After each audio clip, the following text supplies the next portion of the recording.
so I wasn't at the meeting. You'd like to move those? Thank you. Councillor Scott, and a seconder, please. Councillor Oliver. All those in favour? Against? So carried. Thank you. Moving on to reports, and we'll move to the action register update. And I'll get, if you'd like to, any comments in relation to those? No, good. So scoping of for project delivery team, in terms of that one, it's due to resourcing constraints. They've been unable to complete that first one. Second one, waste minimisation. This will be undertaken in our long-term plan. This has been completed. It's that one. Is there any questions or any discussion in relation to those action points? Through you, Mr. Chair, and this might be a question for the Chief Executive, just the approach to the project delivery team, is that, because it was a request from Council, but is your thinking to still go down this track or just sort of review in general, just so we're all on the same page, I guess? I think it's, when you look at the structure of the Council, the officers, you've got three main areas where they do projects, and that's infrastructure, obviously, and roading and water are the two big components there, and they have project managers within their teams. And also building under Nicole, and she's got project managers under her team, and they're progressing really well. What I think is we need better reporting, which is slightly different focus for me, and that is making sure we get reports designed that are consistent and that actually are giving Council confidence that projects are happening to time and within budgets, and we also have no surprise culture, and that if there are issues that they're coming to Council. So I think that's the role we need, and I think Andrew and myself and Nicole and Andrew, we need to discuss what does that look like. Yes, because I think it's more, Nigel, around actually the preparation leading into a project. I think we have great project managers within in-house managing projects. It's those projects to get us to the start line, for example, the stadium. You could even, even that property review, a project manager could quite easily pick that up and do that. So I think it was not around actual delivery of projects, it's actually the preparation to take the pressure off BAU and actually getting us to the start line of projects that are brought to the table. So that's always been my question over the past year, is that project management leading into projects. I don't think the question is around the inability of project management within Council. It's excellent. It's taking the pressure off to get us to the start line. And are you going right back to business case? In business cases, all of that.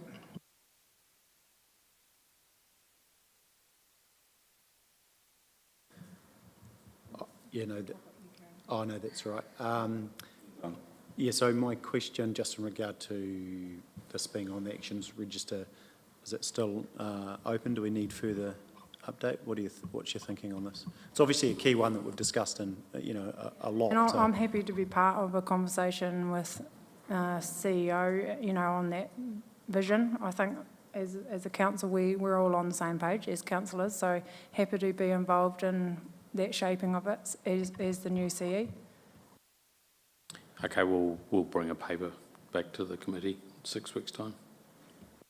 So we'll note that in terms of that action, it's still open, and we're looking for a paper back at the next meeting. Thank you. Councillor Pye. I'll just have a question on waste, of course. Absolutely. I did get assurance during one of the LTP workshops, but just after this morning's conversation, I do want to double check. If the Peel Forest landfill remediation takes longer than what we think, and we don't get that income into the next budget for FY25, are the fees that we have set enough? Because it appears to me that in the current year, that is the problem. We didn't get in the Peel Forest stuff that we thought we were going to. And I just want to make sure we don't have the same problem again next year.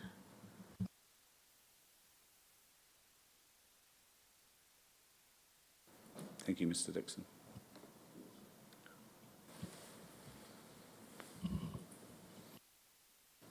Yeah, 3 years, Chair.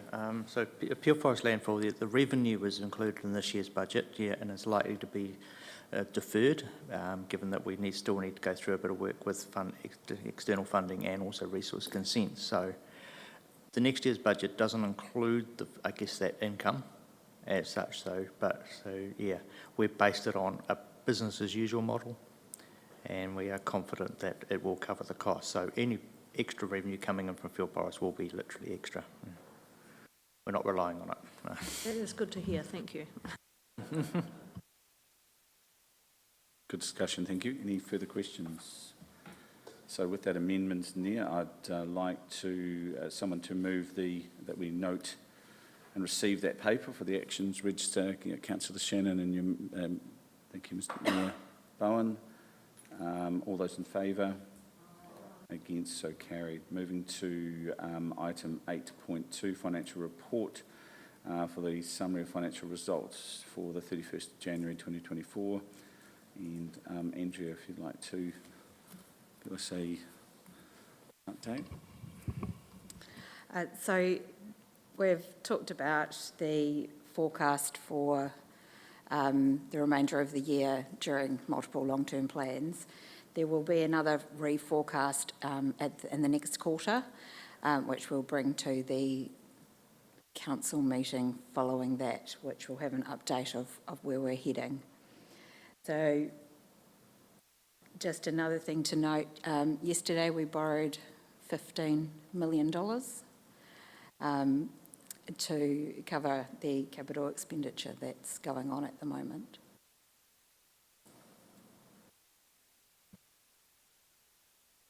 Questions? So the 15, the additional 15 million takes your debt to revenue ratio to 1.74. We are working hard on the expense side to try and pull that back. So we are looking hard at all expenditure, and we've had a lot of success through getting ideas from staff. And I think Megan's not here. The first week we saved, I think it was about 100,000. Then the next week we saved another 100,000. So that's going to help our forecast. You'll note a lot of the forecast is around timing of funds coming in from other parties, particularly subsidies and grants from government. So that's a big player in this. And yeah, that's the main issues.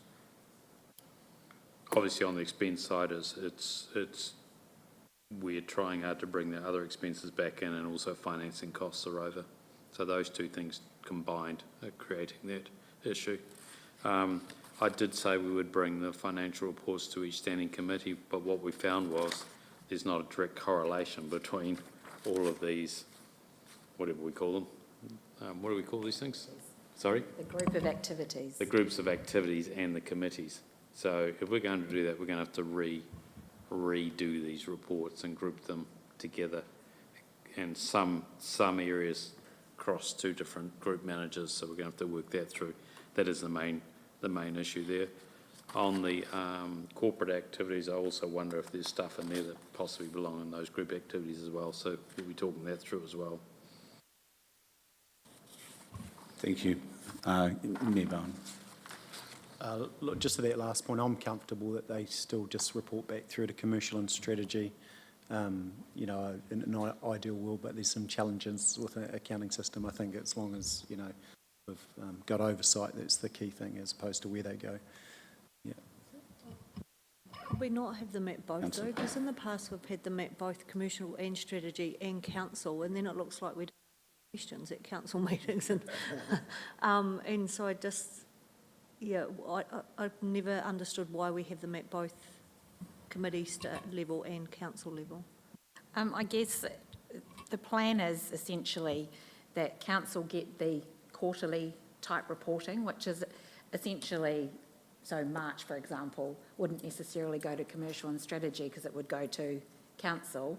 And then as part of that quarterly report, there's extended reporting around capital and other key performance measures that have happened within that quarter as well, and then essentially a new reforecast. And then the interim months would then go to the committees. So by breaking it down further, will give more detailed information as opposed to the high-level group of activities. So it's just working out, the information's there, but it's just working out how we're going to present it. So on a monthly basis, the individual managers review each of their individual reports and then feedback to finance for variance reporting. So it's a matter of what can we do with those particular manager reports to be able to present them to the individual committees. But happy to provide a higher level one for commercial and strategy like we currently do, but then a little bit more detail perhaps for the individual committees. I think through you, Mr Chair, if we do take them to the standing committees, it might be the consolidated goes to council, and the standing committee chairs may have something to say about their particular financials. Sorry, I'm okay with them not being in individual committees. It's more a double up of seeing them in this committee and then seeing them at council as well. Well, then possibly we just take them to council. No. Timing of, it's Absolutely. the timing of, I guess, the timing Yeah, of it's- when the committee meetings are. So I think if we did a full council for quarterly and then committee for interim, Yeah, okay. depending on timing.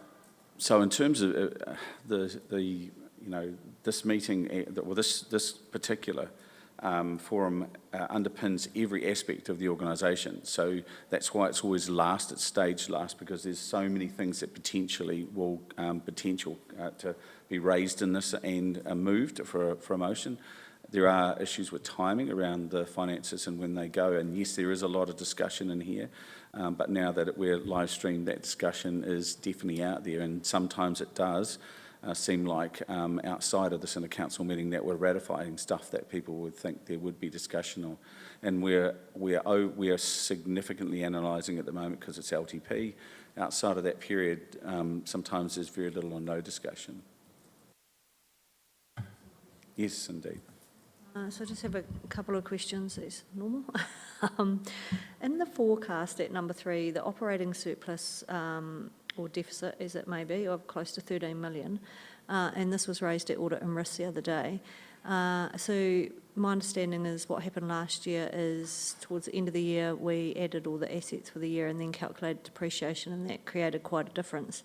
So my question is, does that forecast include what you anticipate will be depreciation on additional assets this year? And if not, will you at some point give us an idea of where you think we will land?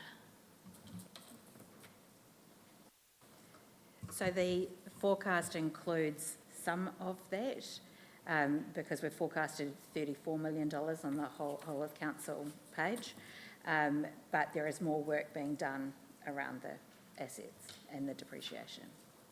Yeah, so it's part of the next forecast that will fall out of that. And even if you can't include the figure, it's quite good to have a note of what the capital value of those assets may be and what the effect on the end of year result might be, so that it doesn't nearly double at the last minute.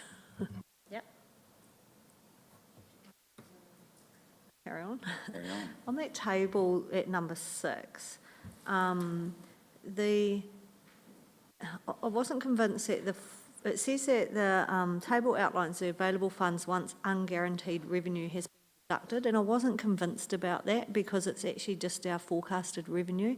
And I actually preferred the table that you used to put in there, where you could clearly see if we took these items out, this would be the limits, and if we left them, and I just wondered if there's a reason for the change.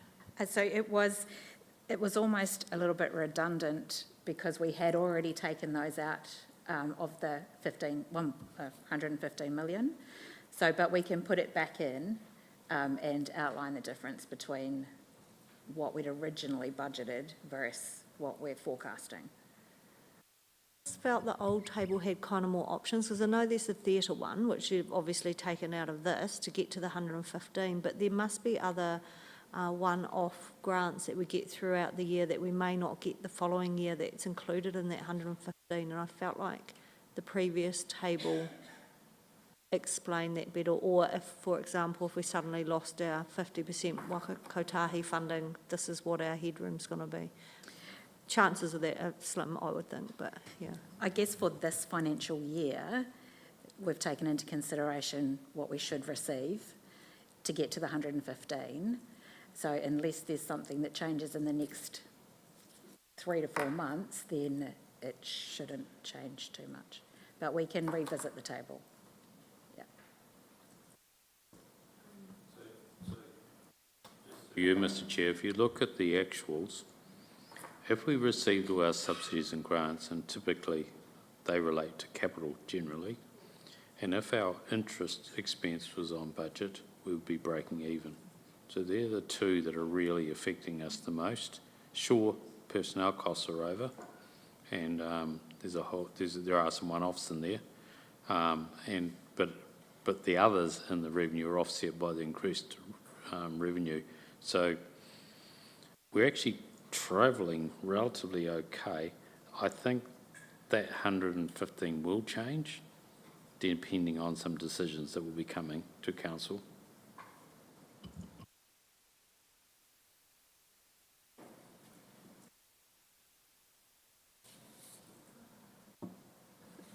I did have another question about the number 7, where you've outlined budget reallocations, which is fantastic because it's something we've been asking for. But I did wonder if we have everything in here, and I just wondered if we think about our expectations and what we consider a budget reallocation, because on page 22 it talks about some better off funding that was reallocated that's not on this table. And is that not a budget reallocation, or am I misunderstanding something? What I suspect has happened is they've talked about cost reallocations as opposed to revenue reallocations.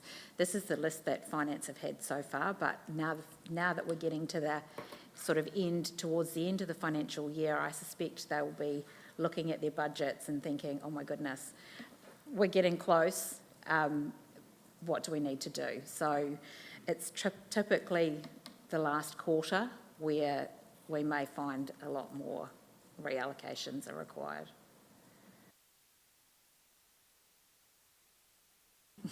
Sorry.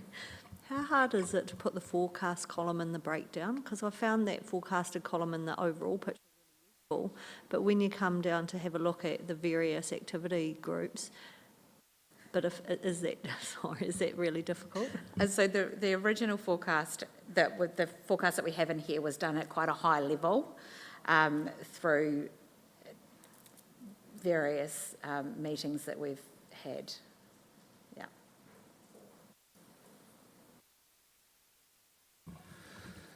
That's good. No, very valuable. Thanks, Councillor Pye. Any other discussion? Councillor Booth.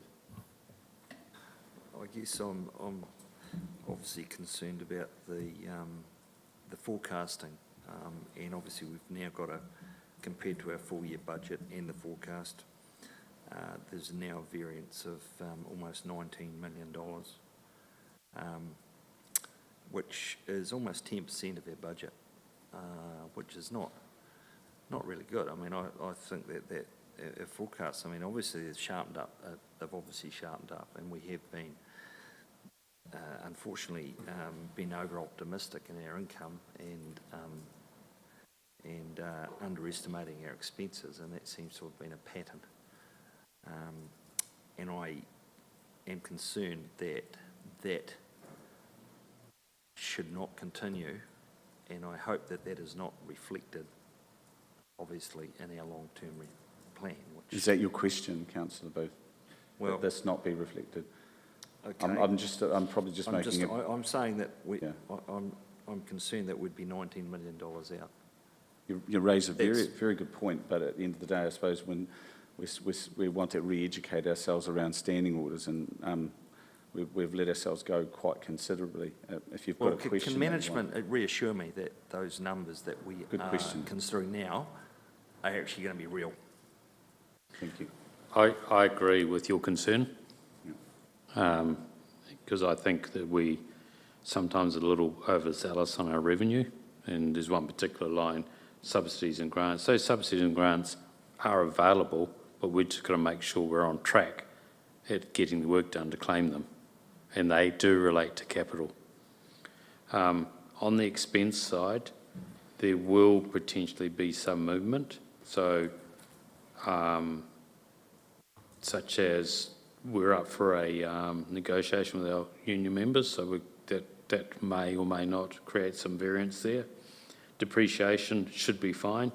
Our finance costs, we now know what interest rates we've got. They should be based on the higher amounts, and it's quite clear there they were based on too lower interest rate.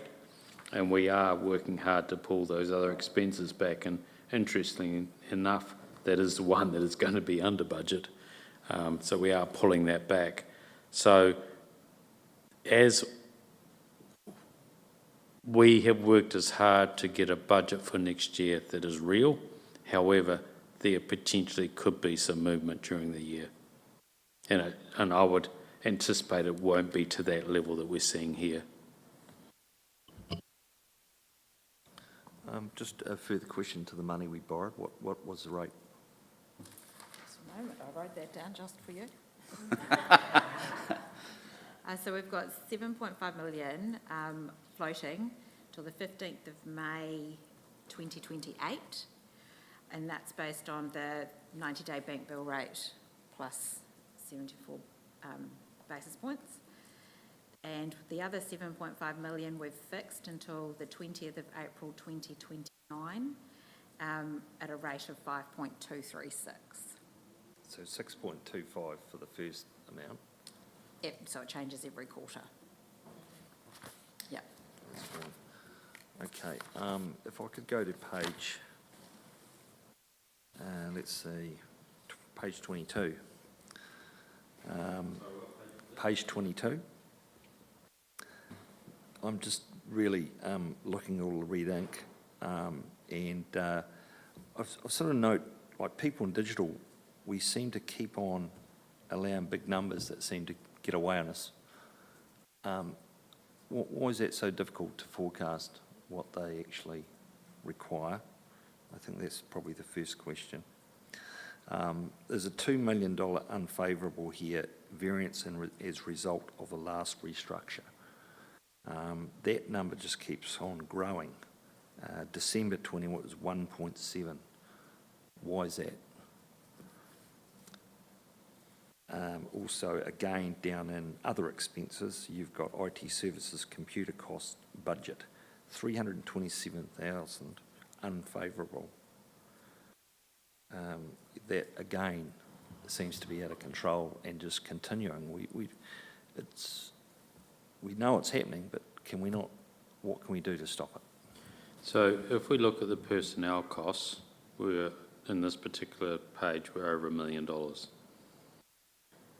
That $2 million vacancy factor is a one-line adjuster in those personnel costs. So for whatever reason, the budget's been done, and then they've said we can save $2 million through vacancy factors. Okay? What this is telling us is we've managed to save half that amount of the vacancy factors, because if that was $1 million, it would count for all. Sure, there are ups and downs throughout, and that gets down to potentially paying people at different rates or actually employing more people than we anticipated, or timing issues. But that vacancy factor is a problem. So effectively what it's saying is, if you had your full complement of staff, if we had the full complement of staff in this area, we'd be 2 million over because of that vacancy factor. And that was the conversation we had with the LTP about what do we do about that? Do we start pulling it back so it's real? Now, if you've got a high turnover, that vacancy factor probably would be probably would be achieved. But if you've got a lower turnover, you're going to blow your budget if you have full complement of staff. So what that tells me is you've got two choices. You either have to look at the amount of staff and carry vacancies to achieve that 2 million, or you run over budget. So that's a real issue. Okay. Just getting back to IT, I also noticed in capital expense there 505 million, or 505,000 over budget there. It seems to be, if you add all those numbers up, that's quite significant. Yeah, it is. And obviously, when you look at the previous plans, it's up and down like this for IT. You know, 1 year we'll plan, I don't know, 1.2 million, next year 800,000 and 1.2 million. That's got to be wrong. That's what that's telling me. And you look at some of this, like the Palo Alto network, that's about cybersecurity. The firewalls are all about security. So obviously we've got that wrong. So we're going to have to actually look at that planning a lot closer.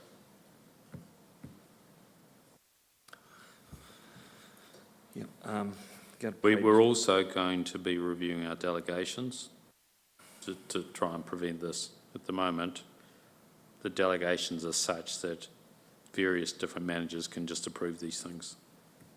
So we're going to pull them up. Yeah. Okay, thank you. If we go to page 27. Recreation and leisure. Just interested to see the Seabay seems to be highlighting here, 188,000 down on income, but also over here in personnel costs, it's gone up 249,000 unfavourable, Seabay and pools, and that is increasing. I think it was in December 31st, it was 87, and now it's 249. It was in 31st of December, that number was 87 unfavourable, and now it's 249,000 unfavourable. What's happening with Seabay? So Seabay, with the personnel, it was under budgeted to start with, but then over the holiday period, the budget is split equally by 12, but over the summer period, their expenditure is greater. So that should then, the variance should slowly drop back over the rest of the year. Is that? Yeah, okay. Well, it just seems to have popped up and highlighted. Yeah, in and red, it will because this is January, so there's a lot of extra lifeguards and things like that. Yeah, okay, thank you.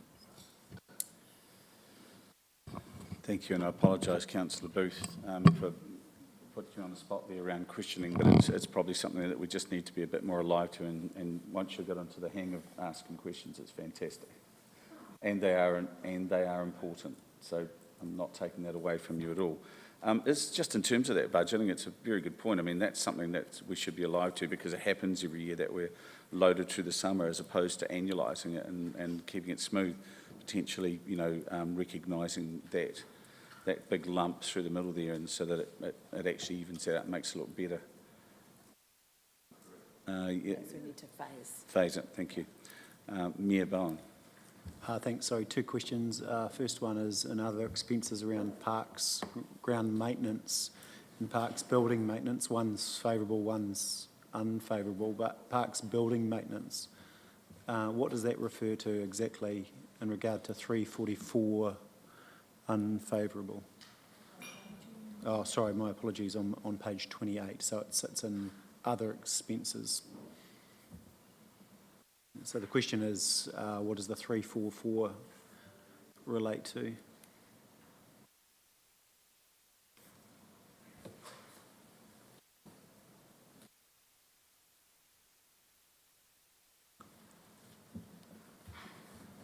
Yeah, 3 years as the chair. Building maintenance relates to basically infrastructure, vertical infrastructure. Most of it is playgrounds. We do have a couple of sports club rooms within the domains and some grandstands as well, but generally a lot of it is playgrounds. So I don't know the detail, I'm sorry. I won't be able No, to that's answer all right.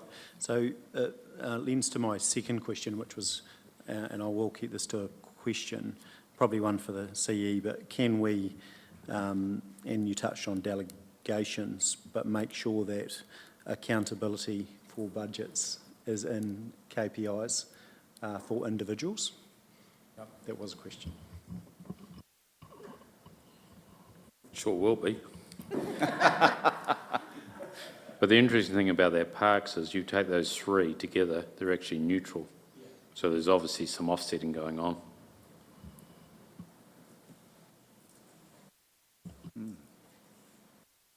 Thank you. Any further discussion in relation to that paper? Okay, so we'd receive and move that, and Mayor Bowen's moving that. Can I have a seconder, please? Councillor Scott, all those in favour? Against, so carried. Moving along, I have no consideration of urgent or minor nature in terms of matters.